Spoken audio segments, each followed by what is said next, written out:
Good morning students. आज हम जिस टॉपिक के बारे में बात करेंगे वो है अरस्तू के दास्ता संबंधी विचार। सबसे पहले हम ये देखते हैं कि अरस्तू के अनुसार दास्ता क्या है और क्या अरस्तू इसका समर्थक है या इसका विरोधी है। देखिए, अरस्तू के बारे में हम बात करें तो अरस्तू एक ऐसा विचारक है जिसने दास प्रथा का समर्थन किया है और अरस्तू का ये कहना है कि दास्ता प्राकृतिक होती है। एक्चुअली अरस्तू का ये मानना था कि परिवार को चलाने के लिए व्यक्ति को दो तरह के साधनों की आवश्यकता होती है, एक सजीव साधन और एक है निर्जीव साधन। अरस्तू का मानना है कि संपत्ति परिवार को चलाने के लिए आवश्यक एक निर्जीव साधन है और दास परिवार को चलाने के लिए आवश्यक एक सजीव साधन है।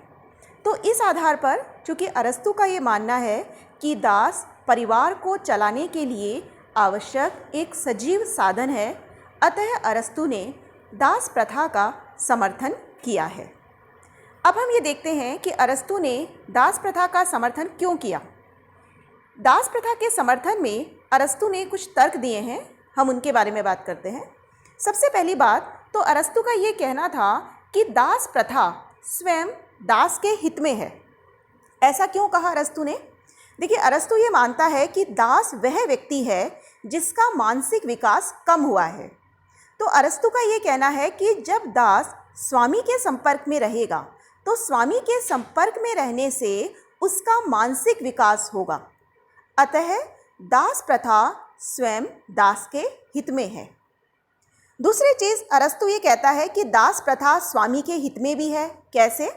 कि अरस्तू ये कहता है कि संपूर्ण समाज और स्वामी की भलाई इसी में है कि उनके पास अवकाश हो।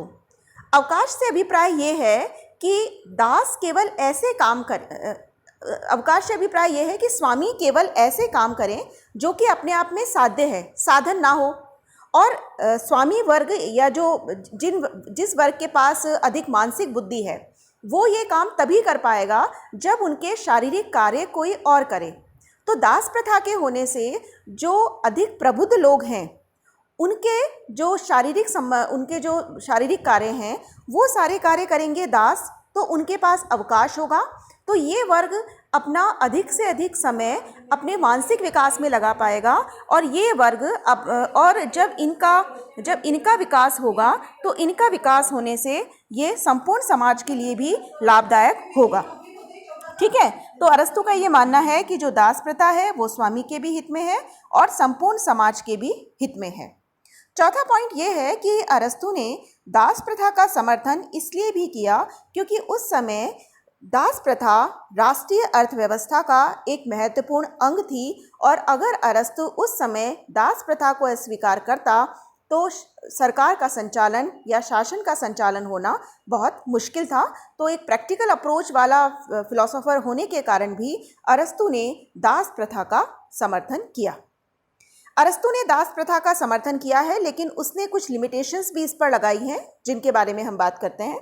पहली बात, अरस्तू ने केवल प्राकृतिक दास्ता को स्वीकार किया है, वो कानूनी दास्ता को स्वीकार नहीं करता, क्योंकि अरस्तू का कहना था कि युद्ध हमेशा न्याय संगत नहीं होते और युद्ध में विजय कई बार अनैतिक तरीके से भी प्राप्त की जाती है।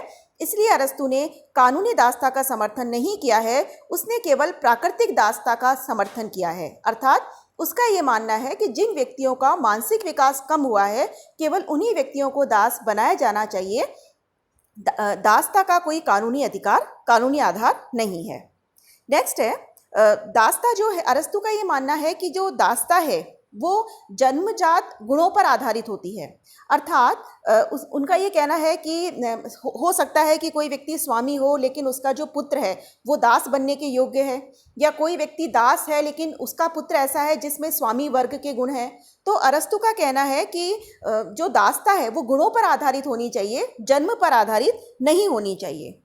तीसरी बात वो ये कहता है कि जो दास हैं उनके साथ अच्छा व्यवहार करना चाहिए स्वामी वर्ग के लोगों को। इवन वो यहाँ तक कहता है कि जो स्वामी अपने दास के साथ अच्छा व्यवहार नहीं करता उसको राज्य के द्वारा दंडित किया जाना चाहिए। नेक्स्ट है अरस्तू का ये भी कहना है कि दासों को मुक्ति के अवसर और आशा प्रदान की जानी चाहिए, अर्थात जब ये लगे कि दास में मानसिक गुणों का विकास होने लगा है तो दास को मुक्त किया जाना चाहिए।